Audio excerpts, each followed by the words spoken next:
Hello everyone. तो आज का लेक्चर जो है वो 4th नंबर लेक्चर होगा। चलिए देखते हैं। आज हमको देखना है कि जो चैप्टर है आपका अल्टरनेटिंग करंट, इसमें जो एलसीआर सर्किट, लास्ट लेक्चर में एलसीआर सर्किट कंप्लीट हुआ था, तो उसमें क्या पोर्शन बाकी रह गया था। उसमें आई थिंक जो है, हाँ देखिए, power in AC circuit, LCR circuit में आपको पावर देखना है, ठीक है।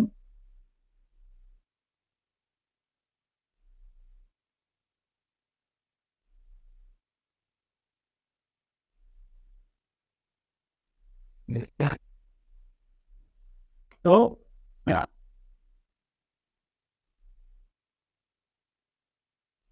ठीक है, एनसीआर सर्किट हो गया ये, सीरीज एलसीआर सर्किट, ठीक है ना। सीरीज एलसीआर सर्किट में हमको क्या देखना है, पावर देखना है, ठीक है। पावर इन लास्ट लेक्चर जो है वो रिजोनेंस कंप्लीट हो गया था, ठीक है। और उसके बाद बचा हुआ था ये पावर, तो पावर इन एसी सर्किट,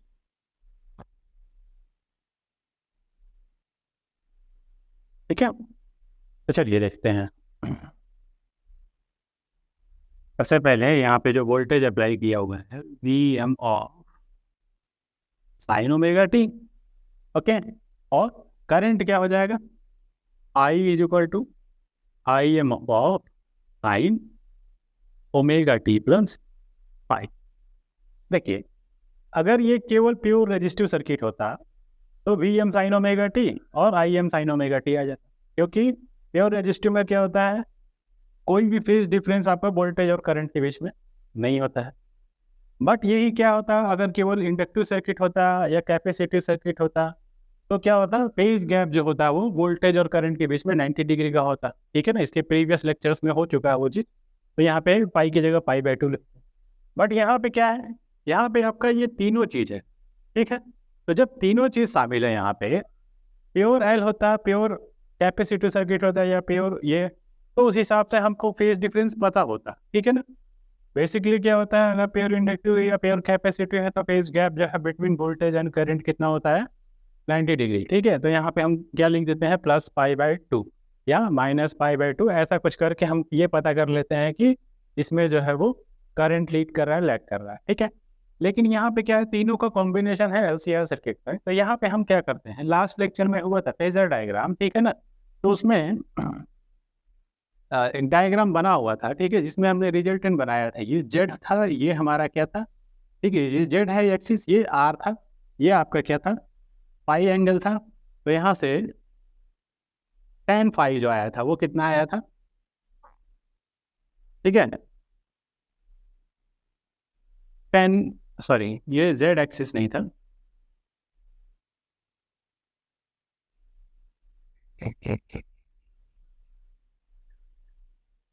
ठीक है। ये हमारा क्या था, एक्सएल माइनस एक्सी, ठीक है।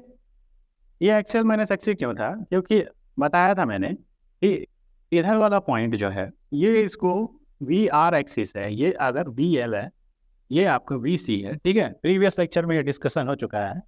तो ये बताया था कि जिसका मैग्नीट्यूड ज़्यादा होगा उसके रेफरेंस में हम रिजल्टेंट ले लेंगे एक तरफ, ठीक है। तो उसी के करस्पॉन्डिंग ये वी एल माइनस वी सी ले लो या एक्स एल माइनस एक्स सी ले लो, ठीक है ना। क्योंकि सीरीज एलसीआर सर्किट है तो करंट सब जगह सेम होगा, तो एक्स एल माइनस एक्स सी को वी एल माइनस वी सी हम, ठीक है ना, लिख सकते हैं, ठीक है। मतलब वी एल माइनस वी सी, और यहाँ पे आई आर, एक्चुअली ये क्या है, वी आर एक्सिस है, ये वी एल है, ये वी सी है। तो हम जब निकालते हैं tan फाई तो क्या आता है, V L minus V C upon में वी आर। और जब वी एल को हम क्या लिख देते हैं, I X L I X C upon में आई आर, ठीक है। आई क्यों लिख रहे हैं सब जगह कॉमन, क्योंकि एलसीआर सर्किट में सब में क्या होगा, सॉरी एलसीआर सीरीज सर्किट में क्या होगा, करंट क्या होगा सीरीज में, सब जगह कॉमन होता है, तो आई आई कैंसिल हो जाएगा। तो ये आ जाएगा एक्सएल माइनस एक्सी अपॉन में आर। ये तो मैंने डायरेक्ट लिख दिया, ठीक है ना, ये रिकॉल कर लिया कि क्या था ये, ठीक है। तो ये वी ए था, ये वी सी था, ये आर था। तो जब तीनों चीज़ें होंगी तो इनका रिजल्टेंट या तो क्या होगा, इसका मैग्नीट्यूड ज़्यादा होगा, इसका मैग्नीट्यूड कम होगा, तो भाई दोनों एक दूसरे का पॉजिटिव, रिजल्टेंट क्या होगा, दोनों का डिफरेंस आएगा। दोनों का डिफरेंस के हिसाब से अगर मैग्नीट्यूड इसका ज़्यादा होगा तो उधर की तरफ रिजल्टेंट होगा, इन दोनों का रिजल्टेंट उधर की तरफ। और नहीं तो फिर इसको हम क्या लिखते हैं, मान लो वी एल माइनस वी सी लिख देते हैं, ठीक है। और ये आपका वी आर ही रहने दो, मत लेने दो आर, ठीक है। उस हिसाब से ये निकालेंगे तो X L minus X C by R आ जाएगा। तो यहाँ से हम ये देख रहे हैं कि फाई जो आ रहा है वो ये टेन फाई है, ठीक है। टेन फाई टेन थीटा वाला क्या होता है, परपेंडिकुलर अपॉन बेस होता है, ठीक है। ये आपका वी आर, तो यहाँ पे फाई कितना आ जाएगा, tan inverse X L minus X C by R, just recall करने के लिए। तो एलसीएल सर्किट में सबसे पहले आपका इनपुट वोल्टेज हो गया, ये आपका उस बिहाव उस इस इनपुट के हिसाब से हमने इसके बिहाव पे करंट क्या निकाला, I M of sine of omega T plus pi. Pi क्या है, तो फेज गैप बिटवीन दिस, ठीक है ना, वोल्टेज एंड करंट, ठीक है। तो अब हमको क्या देखना है, एक्सप्रेशन हमने लिख दिया, ठीक है, आई का, ठीक है, वी का। तो अब हमको क्या निकालना है, पावर निकालना है, ठीक है। तो पावर क्या होता है, बेसिकली पावर जो होता है वो वोल्टेज इनटू करंट होता है। तो अब वोल्टेज को हम यहाँ पुट कर देंगे, तो V M of sine of omega T, और ये हो जाएगा I M of sine of omega T plus pi, ठीक है। अब देखो वी एम और आई एम को एक पास लिख लो,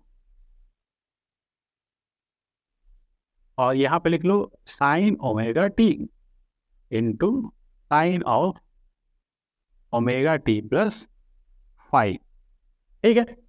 अब क्या करेंगे, अब देखो वी एम आई एम, यहाँ क्या करेंगे, थोड़ा सा मैथ्स यूज होगा, अपॉन टू कर दीजिए, और यहाँ पे two of sine omega T into sine of omega T plus five, ठीक है। ये बन रहा है टू साइन, इसको ए समझिए, इसको बी, तो टू साइन है साइन बी, ठीक है। इसका मैं फॉर्मूला यहाँ लिख दे रहा हूँ, ठीक है। चार है टू, ठीक है ना, साइन ए कॉस बी, क्या होता है, sine of A plus B plus में sine of A minus B, ठीक है।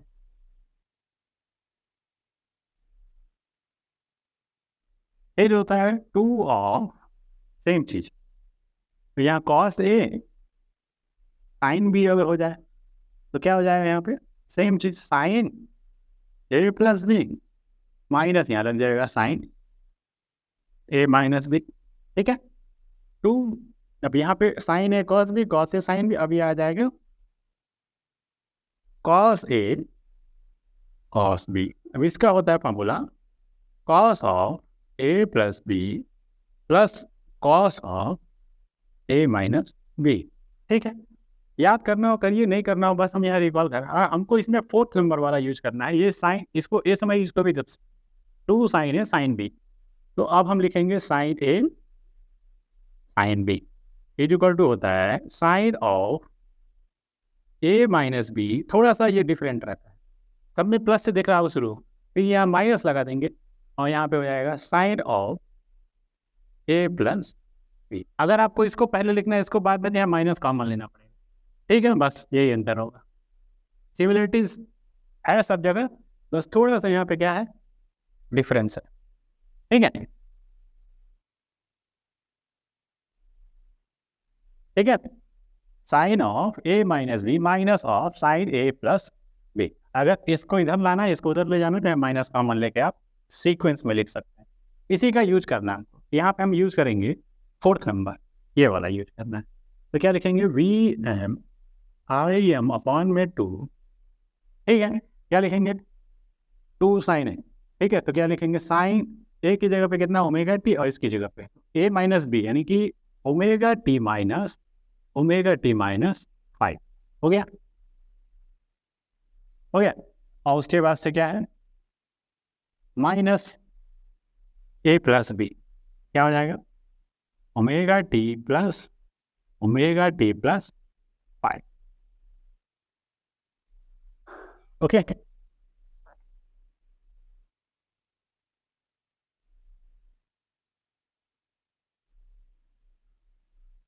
चलिए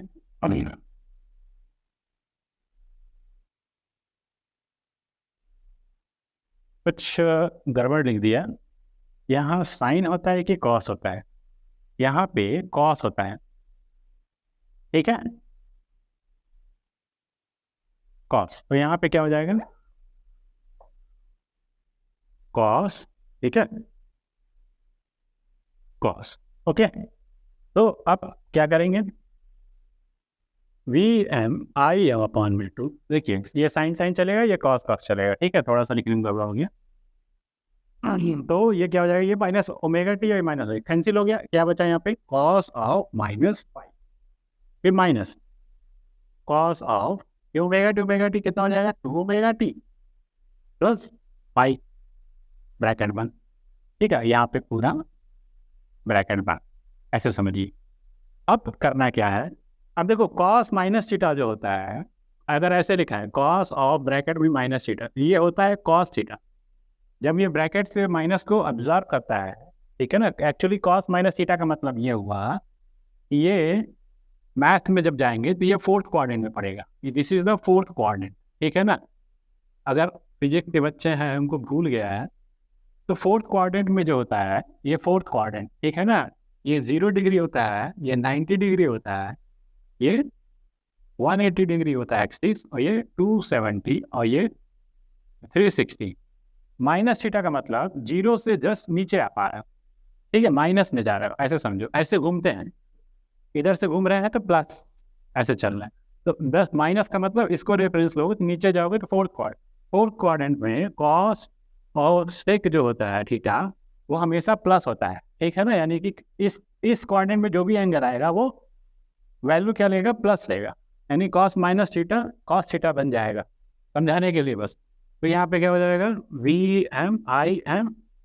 देखिए बुक में इतना एक्सप्लेन नहीं किया हुआ है, ठीक है, बुक में इतना एक्सप्लेनेशन नहीं दिया जाता है, लिख दिया है, उसको रटना पड़ जाता है, लेकिन यहाँ आपको समझ में आ जाएगा। तो कॉस माइनस थीटा को क्या लिखेंगे? कॉस पाई, और ये कॉस 2 ओमेगा टी प्लस पाई, करेक्ट। अब हम क्या करेंगे? थोड़ा इसको रब कर लेते हैं, ठीक है, और वी रवि कर, ठीक है, 1 मिनट जरा मैं आ रहा।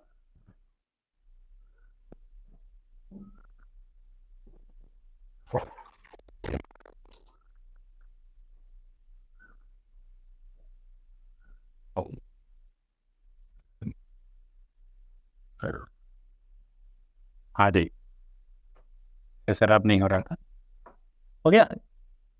अब क्या करेंगे? देखिए अब थोड़ा सा क्या करना है, इसको ध्यान दीजिएगा।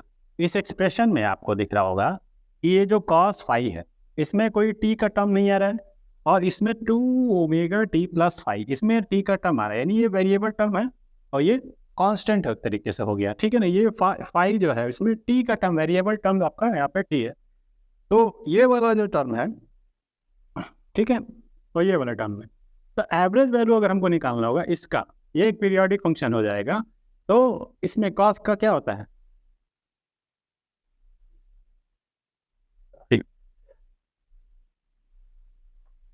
ठीक है, तो कॉस का ग्राफ कैसा होता है?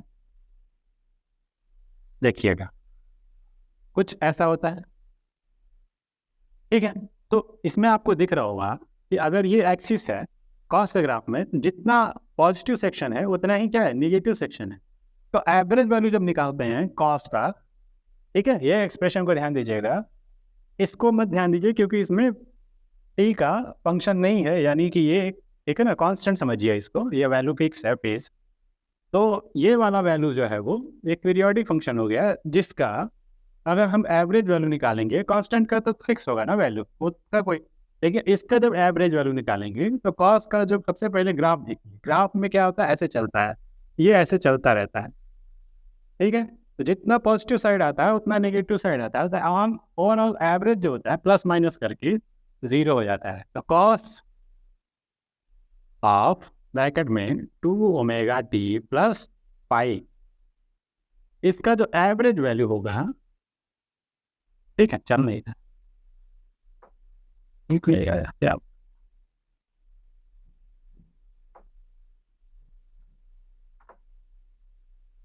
ठीक है ना, एवरेज वैल्यू कितना होगा, 0। Average of cos 2 omega T plus phi का वैल्यू कितना हो जाएगा, ठीक है ना, ये 0 हो जाएगा, या ऐसे बार लगा के समझ लीजिए कि ये 0। तो यहाँ से हम क्या करेंगे, ओवरऑल एक्सप्रेशन क्या आ जाएगा, V M I M upon में 2 और केवल कॉस फाई बच जाएगा, ये हो जाएगा पावर एवरेज, ठीक है। हमको पावर ही निकालना था, तो average power in LCR circuit, पूरा एक्सप्रेशन ये आया आपका, मान लो पी का ये एक्सप्रेशन आया, वी एम साइन, ठीक है, V M I M upon में दिस, ऐसे करके आया, ठीक है। क्या आया है पूरा expression, V M I M upon 2 cos phi this. अब एवरेज वैल्यू निकालना होगा तो क्या करेंगे, इस एक्सप्रेशन का एवरेज निकालेंगे, तो कॉस फाई ये वेरिएबल टर्म नहीं, यहाँ पे आपका टी फंक्शन देखना है, टी, तो यहाँ पे इसका पीरियोडिक फंक्शन हो गया, इसका पीरियोडिक फंक्शन का एवरेज वैल्यू क्या आता है, 0 आएगा, ठीक है। क्यों बता दिया ग्राफ से, यहाँ समझ में आ गया होगा। उसके बाद से ये जो हमारा हो गया पी एवरेज, ठीक है ना, is equal to V M, ये 2 है ना, 2 को देखिए, इसको हम 2 पार्ट पर तोड़ दे रहे हैं, √2 आई एम अपॉन में √2 इंटू कॉस फाई। देखिए हुआ क्या, इससे वी एम बाई √2 जो हो गया है वो वी आर एम एस को डिनोट करने लगा, इसको वी आर एम एस, और ये क्या हो गया, I R M S into cos phi, ये हो गया आपका पी एवरेज, ठीक है। अब इसके बाद से ये जो कॉस फाई होता है, इसको बोलते हैं पावर फैक्टर, ठीक है, क्या बोलते हैं इसको, power factor,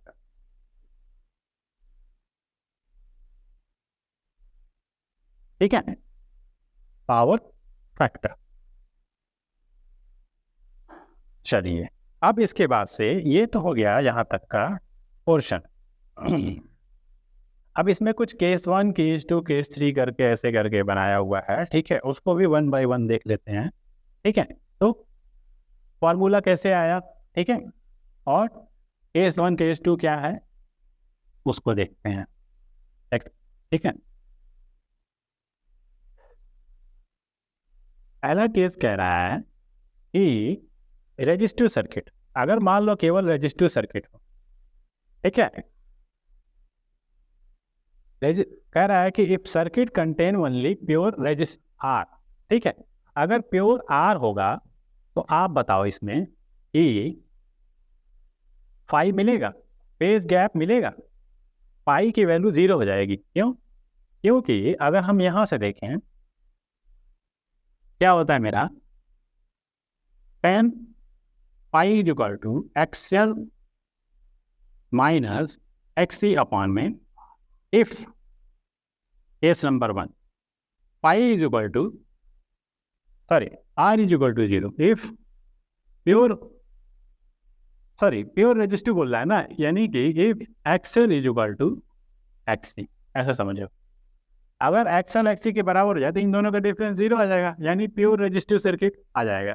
then tan phi is equal to क्या हो जाएगा, 0 by R, pure resistive case, ठीक है। तो प्योर रेजिस्टिव केस में क्या हो जाएगा, 0 अपन है, यानी कि tan phi is equal to 0, तो फाई इज इक्वल टू कितना आ जाएगा, 0। आपको पता होना चाहिए कि tan 0 का वैल्यू 0 होता है, ठीक है, tan 90 का वैल्यू इनफाइनाइट। तो यहाँ पे अगर हम कंपेयर करें तो 0 को हम क्या लिख सकते हैं, tan 0 डिग्री कंपेयर करेंगे तो ये आ जाएगा 0, यानी कि फेज डिफरेंस 0 डिग्री आ जाएगा, ठीक है। तो अगर प्योर रेजिस्टिव सर्किट है तो उस केस में कोई phase gap between voltage and current नहीं मिलेगा। फिर उसके बाद से प्योर इंडक्टिव या प्योर कैपेसिटिव केस में आ जाए, ठीक है। प्योर इंडक्टिव और प्योर कैपेसिटिव केस में प्रीवियस लेक्चर में बताया था, अगर प्योर इंडक्टिव है या प्योर कैपेसिटिव है तो वोल्टेज एक्सप्रेशन क्या आता था, वी आता था V M of sine omega T, और आई आता था I M of omega T plus pi by two something ऐसा आता था। तो ये फेज गैप कितने का आता था, करंट और वी के बीच में हमेशा पाई बाई टू का आता था। ठीक है, पाई बाई टू का। ठीक है, तो पाई बाई टू कब मिलेगा, मतलब पाई बाई टू मिलेगा, तो उस केस में आपका पावर फैक्टर क्या आ जाएगा, 0 आ जाएगा। ठीक है, यानी कि केस 2 ये फर्स्ट है। केस फर्स्ट, केस 2 में क्या है, वी इतना है और आई इतना है, यानी कि प्योर कैपेसिटिव और इंडक्टिव। देन उस केस में क्या आ जाएगा, फेज जो आएगा, फाई जो आएगा वो पाई बाई टू आ जाएगा, और कॉस फाई कितना आ जाएगा, कॉस पाई बाई टू कितना हो जाएगा, cos pi by to. Cos pi by to की वैल्यू कितनी होती है, 0। तो कॉस फाई यानी कि पावर फैक्टर कितना आ जा रहा है, 0। ठीक है, तो पावर फैक्टर अगर 0 आ जा रहा है तो उस केस में पी एवरेज कितना आ जाएगा, ठीक है, 0। When प्योर कैपेसिटिव और इंडक्टिव सर्किट। ठीक है, प्योर कैपेसिटिव या इंडक्टिव होगा तो उस केस में cos फाइव पावर फैक्टर क्या आ जा रहा है, 0 आ जा रहा है। क्यों, क्योंकि पाई की वैल्यू क्या आ रही है, phase difference between voltage and current, वही आपको ध्यान देना है, वो आ रहा है आपका 90 डिग्री आता है। उस केस में प्योर रेजिस्टिव या प्योर कैपेसिटिव केस में cos फाइव की वैल्यू 0 हो जाएगी, तो पी एवरेज 0 आ जाएगा। और अगर प्योर रेजिस्टिव सर्किट है तो उस केस में पाई की वैल्यू कितनी आ रही थी, 0 डिग्री आ रही थी, cos 0 1 होता है, तो मैक्सिमम पावर आपका आ जाएगा। ठीक है, तो मैक्सिमम पावर किस केस में आएगा, प्योर रेजिस्टिव केस में आ जाएगा। ठीक है, इस केस में पावर कितना आ जाएगा, प्योर रेजिस्टिव केस में पावर आ जाएगा आई स्क्वायर आर। जेड लिखिए या आर लिखिए, क्योंकि प्योर रेजिस्टिव केस है तो आर ही बचेगा, जेड जेड लिख दीजिए। ठीक है ना, उस केस में उसके बाद से कह रहा है कि अगर तीनों शामिल हो, ठीक है, क्या हो, तीनों चीजें हो, यानी कि एक्स भी मतलब एल भी हो, सी भी हो और आर भी हो। केस थर्ड में क्या कह रहा है, एल भी हो, सी भी हो और आर भी हो, तीनों चीजें हो। उस केस में फॉर्मूले से कैसे चलेंगे, चलिए देखिए। केस थर्ड कह रहा है इफ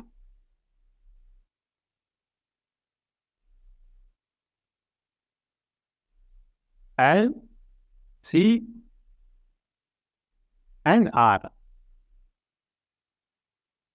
मतलब तीनों हो। ठीक है, तो उस केस में फाई कितना आ जाएगा, tan inverse XL minus X C upon में आर। ठीक है, इस केस में पावर 0 नहीं होगा, तो पावर कितना आ जाएगा, वही वी एम आई एम अपान में 2 कॉस पाई। पाई आप यहाँ से कैलकुलेट करके यहाँ पुट कर देना, सिंपल। अगर तीनों चीजें प्रेजेंट होंगी सर्किट में, एल सी, तो एक्शन निकाल लेना, एल रहेगा, सी रहेगा, आर रहेगा, तो एक्शन निकाल सकते हो। एक्शन निकालने के लिए फॉर्मूला लिखना ओमेगा एल, और एक्सी निकालने के लिए 1/ओमेगा सी। ठीक है, डिफरेंस ले लेना, यहाँ आर आपको पता ही रहेगा, उससे आपका पाई निकल जाएगा, यहाँ पुट कर देना, वी एम आई एम पता रहेगा। मतलब कहने का मतलब है कि तब ऐसा नहीं होगा कि पर्टिकुलर आपका इस पे डिपेंड करेगा, मतलब ऐसा नहीं है कि इसकी वैल्यू 0 हो गई तब तो पावर 0 हो गया, इसकी वैल्यू मैक्सिमम हो गई तो पावर मैक्सिमम हो गया, आई स्क्वायर आर हो गया। ठीक है, डायरेक्ट निकल गया। अगर इसकी वैल्यू कुछ मिलेगी तो कैसे कैलकुलेट करेंगे, वो इस तरीके से कैलकुलेट करेंगे। ठीक है, अब मिलेंगी जब तीनों चीजें प्रेजेंट होंगी। अब तीनों चीजें प्रेजेंट हो और बोल दे कि रेजोनेंस हो जाए। ठीक है, केस 4 यही कह रहा होगा पावर डिसिपेटेड, हाँ power dissipated at resonance in LCR circuit. तो देखिए केस 4 कह रहा है रेजोनेंस, तो रेजोनेंस कौन अभी इसके पहले वाले लेक्चर में हुआ था। एट रेजोनेंस में क्या हो जाएगा, एक्सएल जो होता है वो एक्सी के बराबर हो जाता है, ठीक है, एक्सएल जो है वो एक्सी के बराबर हो जाता है उस केस में आपका, ठीक है ना, क्या होता है। तो देखो तीनों चीजें होने के बाद भी अगर रेजोनेंस केस आ जाए तो उस केस में क्या हो जाएगा, एक्सएल और एक्सी बराबर हो जाएगा मैग्नीट्यूड में, तो उस केस में आपका क्या आ जाएगा, केवल सर्किट में जो इफेक्टिव वैल्यू होगी जेड की वो आर के बराबर होगी, ठीक है, उस केस में जेड जो हो जाएगा वो आर के बराबर हो जाएगा, ठीक है। और आपका जो tan फाई आ जाएगा वो कितना आ जाएगा, tan phi X L minus X C by R, सीधे जीरो हो जाएगा। ये जीरो हुआ मतलब फाई भी जीरो हो गया, और जब फाई जीरो हो गया तो कॉस फाई भी क्या हो गया, मतलब सॉरी कॉस पाई मतलब यहाँ 0 डिग्री रखेंगे तो ये हो जाएगा 1। तो maximum value of cos theta कितनी होती है, 1 होती है। तो जब कॉस मैक्सिमम मिलेगा तो पावर भी क्या मिलेगा, ठीक है ना, यानी कि केस 4 में हेंस पी मैक्स, ठीक है, क्या हो जाएगा V M I M upon में 2, करेक्ट। या तो फिर अगर हमको आई से निकालना है तो आई स्क्वायर आर ले लेंगे, ठीक है, आई स्क्वायर जेड लिखेंगे, आई स्क्वायर आर कर दीजिए। तो इस तरीके से पावर मतलब केस 4 में आपका रेजोनेंस केस बोल रहा है, रेजोनेंस केस आपका पता होना चाहिए कि एक्सएल एक्सी के बराबर होता है, तभी रेजोनेंस फिनोमेना मिलती है, यानी कि, ठीक है ना। अब उसके बाद से आता है क्वेश्चन, ठीक है, ये तो हो गया सॉल्व, मतलब टॉपिक ये हो गया कंप्लीट। अब जरा क्वेश्चन देखते हैं।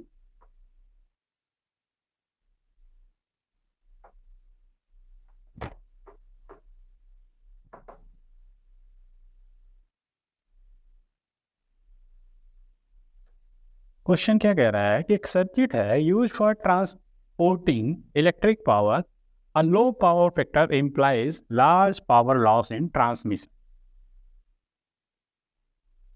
क्वेश्चन है 7.7, कह रहा है कि फॉर अ सर्किट, इसमें कोई मतलब सॉल्व नहीं करना है, ठीक है।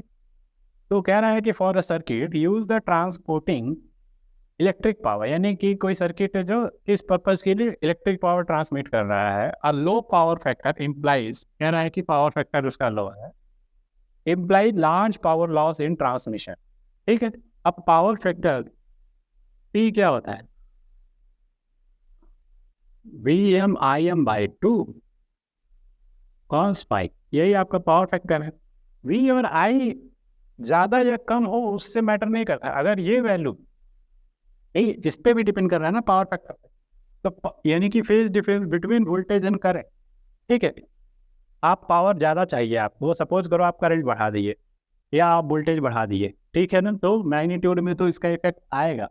बट सपोज करो कि फेज डिफरेंस बिटवीन क्या हो जाए आपका वोल्टेज और करंट, वो आपका क्या हो जाए 90 डिग्री हो जाए, तो पावर क्या हो जाएगा cos 90 0 होता है। या फेज डिफरेंस बिटवीन इन दोनों के क्या हो जाए वो मिनिमम हो जाए, तो उस केस में ये वैल्यू क्या दे देगा, मैक्सिमम दे देगा cos थीटा, यानी कि अगर 0 डिग्री हो गया तो क्या होगा, मैक्सिमम दे देगा, ठीक है। यानी मैग्नीट्यूड ऑफ पावर आपको अगर बढ़ाना है तो आप इसको तो बढ़ा सकते हो, लेकिन जरूरी नहीं है कि इसको बढ़ाओ तो आपका पावर लॉस ना हो, डिपेंड करता है कि आपका फेज डिफरेंस क्या है between the voltage and current. तो यहाँ पे कह रहे हैं लो पावर फैक्टर इम्प्लाई, लो पावर फैक्टर कैसे आएगा, जब फेज डिफरेंस क्या होगा दोनों के बीच में ज्यादा होगा, इसके बीच में वोल्टेज और करंट के बीच में, यानी फाई वैल्यू क्या होगी, पावर फैक्टर मिनिमम कब होगा, जब फाई 5/2 होगा, और 5 अगर 0 होगा, ठीक है ना, cos minimum cos theta maximum, ठीक है ना, थीटा ना लिख के पाई लिखो, यहाँ पे भी कॉस पाई, ठीक है ना, मिनिमम। तो आपसे बोला है कि लो power factor implies large power loss in transmission, definitely, क्योंकि पावर फैक्टर पे तो आपका पावर डिपेंड कर रहा है, अगर लो पावर फैक्टर होगा तो पावर लॉस होगा कि नहीं होगा, डेफिनेटली होगा, क्योंकि ये भी प्रोडक्ट में आपका शामिल है। एक्सप्लेन, तो यही एक्सप्लेनेशन क्या है, आप फॉर्मूला लिखो और बताओ कि क्योंकि पावर जो है वो total overall depend on the voltage current and ठीक है, पावर फैक्टर। और पावर फैक्टर जो टर्म है, ठीक है, यहाँ पे कह रहा है कि इसकी वैल्यू कम है, मीन्स वोल्टेज, ठीक है ना, यानी phase difference between voltage and current क्या है, मैक्सिमम है। इन दैट केस क्या होगा, ठीक है ना, ह्यूज लॉस ऑफ पावर होगा, आइदर यू इंक्रीज करंट और वोल्टेज। फिर कह रहा है power factor can often be, ठीक है ना, improved by use the capacitor of the appropriate capacitance in the circuit explain. ठीक है, तो देखो पावर फैक्टर क्या होता है, formula cos phi is equal to क्या होगा,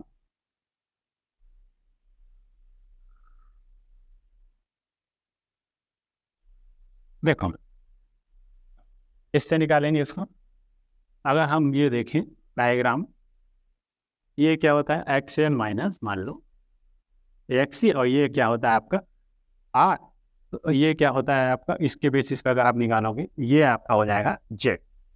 ठीक है, तो अगर हम यहाँ से निकालें, ये फाइव है आपका, तो क्या हो जाएगा कॉस फाइव बराबर बेस अपॉन में हाइपोटेनियस, यानी कि आर बाई जेड। ठीक है, अब हम आर लिखें और जेड को हम क्या लिख सकते हैं, एक्सएल माइनस एक्सी का होल स्क्वायर प्लस में आर स्क्वायर, ऐसा कुछ होगा। मतलब ये हो गया आपका कॉस फाइव। ठीक है, आपसे क्वेश्चन ने पूछा है power factor can often improved by use of capacitor. तो देखो कैपेसिटर अगर लगाओगे, ठीक है, तो एक्सी की वैल्यू क्या होगी, मान लो, ठीक है, अगर मान लो सर्किट में केवल इंडक्टर नहीं है, कि मान लो केवल कैपेसिटर है, तो क्या हो जाएगा, जेड की value X C square plus R square. X C को क्या लिख सकते हैं, 1/ओमेगा c। ठीक है, तो ठीक है, जो भी वैल्यू आएगी आप यहाँ से, अब ओवरऑल क्या होगा, सपोज करो अगर कैपेसिटर नहीं होता तो ये क्या दे देता, आर बाई आर दे देता, ये नहीं होता तो आर स्क्वायर बाहर आ जाता रूट से, और आर बाई आर मैक्सिमम हो जाता। यानी कि अगर कुछ भी आप यहाँ पे इंट्रोड्यूस करोगे, यानी कि सी कैपेसिटर लगा दिया या इंडक्टर लगा दिया, तो ओवरऑल नेट जो इम्पिडेंस है वो इससे ज़्यादा हो जाएगा, मैग्नीट्यूड वाइज ये वैल्यू ज़्यादा हो जाएगी। ये वैल्यू ज़्यादा होगी तो इसमें डिवाइड करने पे ये ओवरऑल जो इफेक्ट है वो 1 से लेस हो जाएगा। ठीक है, तो आप देखिए 1 से लेस हो गया, यानी कि पावर फैक्टर जो है वो 1 से लेस हो गया। मैक्सिमम पावर फैक्टर कितना था 1। तो अब यहाँ पे क्वेश्चन ने बोला power factor can often improved by use the capacitor of the, ठीक है, तो यहाँ पे आप क्या कर सकते हो, इसकी वैल्यू को अगर आप कैपेसिटर यूज करोगे तो वो क्या होगा, वैल्यू रिड्यूस हो जाएगी। ठीक है,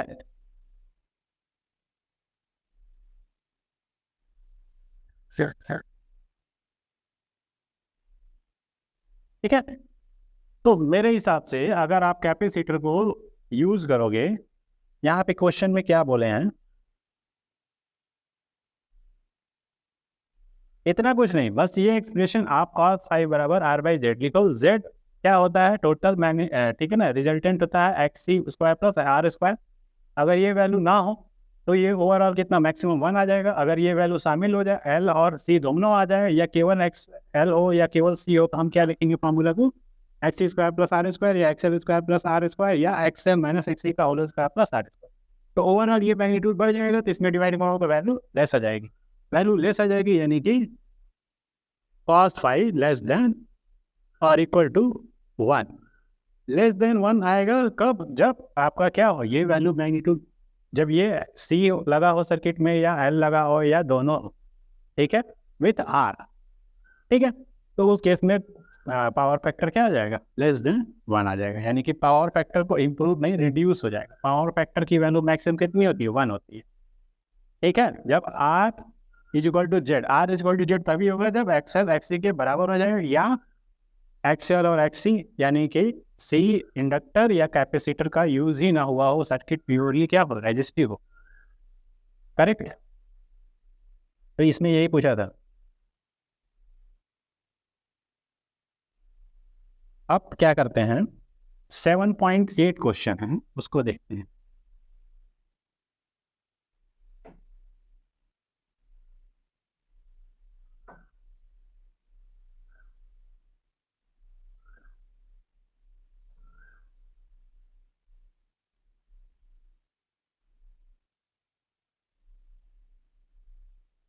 चलिए देखिए, यही देख लेते हैं। उसके बाद एक और क्वेश्चन है, इसके लिए अगले लेक्चर में कर लेंगे। कह रहा है कि साइनसॉइडल वोल्टेज है पीक।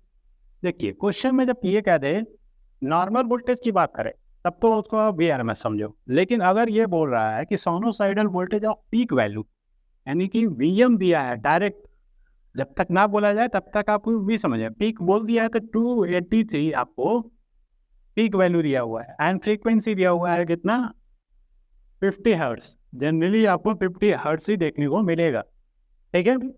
इंडिया में जो फिजिक्स पढ़ाते हैं वहाँ पे जब AC करंट, AC आप पढ़ते हो चैप्टर, तो उसमें आपको 50 हर्ट्ज देखने को मिलेगा, ठीक है। हम लोग 50 हर्ट्ज यूज करते हैं। उसके बाद से कह रहा है कि LCR circuit in which the R जो है, R कितना ले रहा है, 3 ओम, और कह रहा है L जो है वो 25.48, L 25.48 मिली हेनरी, ठीक है। हेनरी इसकी यूनिट होती है। कैपेसिटेंस दिया है 796 माइक्रोफैरड, ओके। इसके बाद से कह रहा है इम्पीडेंस ऑफ द सर्किट। पहला क्वेश्चन है Z बराबर होता है, अगर देखो क्या क्या है, R है, C है, L है, तो XL माइनस XC क्या होल स्क्वायर, और प्लस में R स्क्वायर। अब ये फॉर्मूला हो गया, इसमें वैल्यू पुट करना है बस। XL क्या होता है, ओमेगा L 2 पाई FL, आप निकाल लेना। L की वैल्यू 25.48 मिली है तो 10⁻³ अभी पूरा कैलकुलेट करोगे XL आ जाएगा। इसी प्रकार से XC निकालोगे 1/2 पाई FC, ओमेगा C होता है 1/ωc, 1/2 8.14 F50, कैपेसिटेंस 796 माइक्रोफैरड 10⁻⁻, ठीक है। ओवरऑल ठीक है, तो XC को कैलकुलेट करने पे आया है 4 ओम, ठीक है, और XL को कैलकुलेट करने पे कितना आया है, 8 ओम, ठीक है। मैंने देख के लिख दिया, ठीक है, कैलकुलेट किया जा सकता है ये आसानी से, लेकिन यहाँ टाइम नहीं लेना है। फिर उसके बाद से Z जो आता है वो क्या आता है, XL माइनस XC, यानी कि 8 - 4, और R की जगह पे क्या पुट कर देंगे, 3 का स्क्वायर, 8 - 4 4 का स्क्वायर, 3 का स्क्वायर, यहाँ 16 हो जाएगा, 9 हो जाएगा, 16 9 25, 25 का स्क्वायर रूट, ठीक है। अब उसके बाद से क्वेश्चन में पूछा है, आसान क्वेश्चन है। फिर इसमें बी पार्ट में क्या कह रहा है, ये ए पार्ट था, ठीक है, ये ए पार्ट। बी पार्ट में क्या पूछ रहा है, phase difference between the voltage across the source and current. देख फेज डिफरेंस पूछा है तो tan inverse XL minus XC upon में R होता है। tan inverse XL minus XC कितना दिया हुआ है, XL माइनस XC डायरेक्ट आप यहाँ पे लिख सकते हो 8 - 4, यानी कि 4, और R कितना है 3, ठीक है। तो tan इनवर्स 4/3। अब इसका एंगल वैल्यू हमें नहीं पता है, ठीक है। अब ये अगर एग्जाम में आपको दिखा रहेगा कि tan इनवर्स समथिंग इतना जो है वो इतने डिग्री के बराबर होता है, तो आप लिख सकते हो डायरेक्ट, नहीं तो फिर leave it like that, okay. इसी तरीके से आप इसको छोड़ दोगे। फिर power dissipate in the circuit and power factor. तो सी पॉइंट कह रहा है power dissipate in the circuit, ठीक है। तो अब देखो पावर निकालना है तो निकलेगा कैसे, पाई आपका निकलेगा ये, ठीक है। cos फाई कैसे निकल, तो क्या निकालेंगे, VM IM cos phi, VM की वैल्यू 283, IM नहीं दिया तो VM के सहारे निकाल लो। VM ठीक है ना, VM कितना है 283 बाई IM निकलेगा VM/Z, ठीक है। और Z कितना आया है आपका 5 आया है, VM/5 इंटू, यहाँ लिख दे रहा हूँ मैं, नहीं तो आपका IM = होगा VM अपॉन में Z, ठीक है। तो ये कितना हो जाएगा 283/Z मतलब 5, यहाँ रख दिया। cos फाई क्या हो जाएगा, अभी बताया था डायग्राम बना के, ये फाई है, ये क्या था, ये हमारा R है, ये हमारा XL माइनस ये एक्स था, ये जेड था, तो कॉस आई बराबर क्या था? आई बराबर बेस अपॉन में हाइपोटेनियस, ये पूरा परपेंडिकुलर, तो क्या हो जाएगा? बेस अपॉन में हाइपोटेनियस आर बाई जेड, तो R by Z 283 by 5, R की जगह पे कितना था? 3, जेड की जगह पे पूरा कैलकुलेट कर लेंगे, ठीक है। तो ये आपका आ जाएगा पावर, आपसे पूछा था पावर कितना है, तो ये पावर आ गया। और क्वेश्चन में क्या पूछा है? पावर फैक्टर पूछा है, पावर फैक्टर तो यही है, अलग से निकाल लो। कॉस पाई कितना होता है? आर बाई जेड, आर की वैल्यू 3 अपॉन में 0.6। ओके, अब इसके बाद एक क्वेश्चन और बचा है, उसको हम नेक्स्ट लेक्चर में देखेंगे, ठीक है, नहीं तो लेक्चर बहुत बड़ा हो जाएगा। Okay, thank you.